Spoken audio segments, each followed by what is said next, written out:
The Government Taluka Library in Mandre celebrated Library Day with great enthusiasm. The program featured guest speakers from the education sector, local officials, and community members, highlighting the importance of reading and libraries in fostering knowledge. माझी तयारी ही काहीच नव्हती काय सरांनी सर्व सांगितलेलं आहे. वाचन म्हणजे काय, वाचन केलं तर काय होऊ शकतं, तर आपण वाचाल तर वाचा, ह्याच्यातच सर्व काही आहे.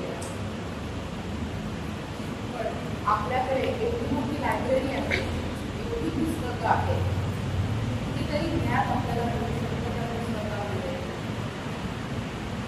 आपले असाइनमेंट्स असतात, मोबाईलवर सर्च मारला सगळं आपल्याला रेडीमेड मिळतं. मोजके काही विद्यार्थी असे असतात, जरी सर्च मारून काढलं तरी ते व्यवस्थित वाचूनच तो काय ते आर्टिकल असेल, निबंध असेल, जे काही सांगितलं शिक्षकांनी लिहून काढतात. काही विद्यार्थी काय करतात म्हणजे जशाचा तसं लिहून काढतात. कितीतरी वाक्य पण आपल्याला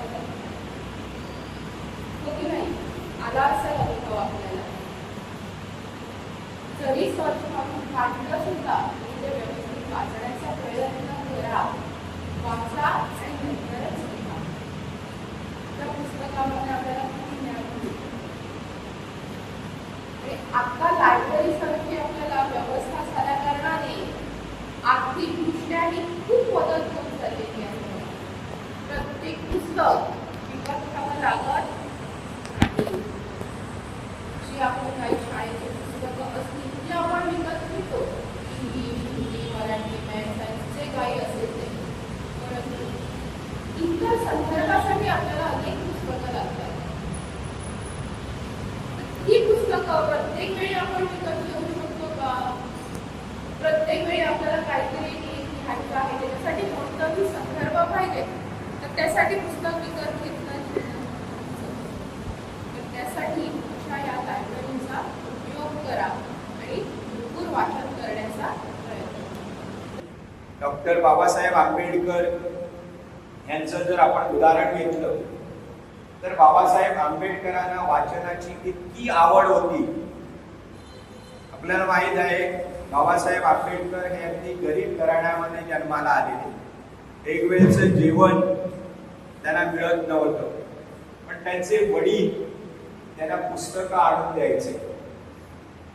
पुस्तकं मिळाली, विकत आणता आली तरी बरंच आहे, परंतु ज्या ज्या ठिकाणी पुस्तकं मिळतील ते आपण पुस्तकालय बघतो, ग्रंथालय बघतो, किंवा ज्या दुकानामध्ये पुस्तकं विक्रीसाठी ठेवलेली असतात अशा पुस्तकाच्या ठिकाणी, अशा दुकानामध्ये ते जायचे.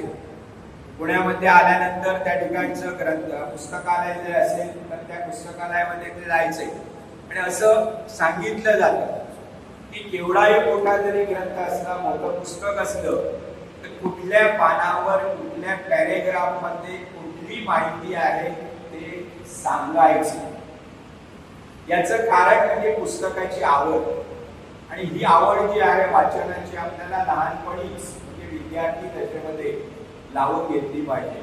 आज तुम्ही विद्यार्थी आहात, तुम्ही शिकता, पाठ्यपुस्तकं तुमची आहेत. आम्ही ज्यावेळी शिकवतो आणि शिकवल्यानंतर दुसऱ्या दिवशी विचारतो किती जणांनी आजचा धडा वाचला. पण मला असं वाटत नाही, तुम्हाला मराठी पुस्तक असेल, हिंदी पुस्तक असेल, त्या हिंदी पुस्तकातील धडे सुद्धा वाचण्यापुरता आपल्याकडे वेळ नसतो. खरं तर वेळ खूप असतो, पण वाचनाची आवड नसते. पण ही वाचनाची आवड जर आपण लहानपणी ठेवली तर आपल्या व्यक्तिमत्वामध्ये विकास होतोच, पण त्याचबरोबर आपण वेगवेगळ्या पदव्या संपादन करू शकतो. डॉक्टर बाबासाहेब आंबेडकर यांचं जर उदाहरण घेतलं तर त्यांनी 35 वेगवेगळ्या प्रकारच्या पदव्या मिळवलेल्या होत्या. आपण 12वी पास झालो, ग्रॅज्युएट झालो, आपल्याला पुरेसं असतं. पण या ठिकाणी बाबासाहेबांचं उदाहरण मी परत परत देतो. याचं कारण बाबासाहेब आंबेडकर हे दलित कुटुंबामध्ये जन्माला आलेले होते.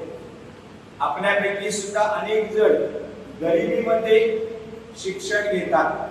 आपण म्हणतो माझ्याकडे हे असतं, माझ्याकडे ते असतं तर मी आणखी शिकलो असतो. खरं तर मित्रांनो, शिकण्याची इच्छा जर आपल्याकडे असली तर आपण निश्चितच शिकू शकतो. मागच्या आठवड्यामध्ये सुद्धा आपण बघितलं, तुम्हाला या लायब्ररीची कार्ड दिलेली आहे. आपल्या शाळेत सुद्धा लायब्ररी आहे, पण किती जण आपण त्या लायब्ररीमध्ये जातो, किती पुस्तकं वाचतो.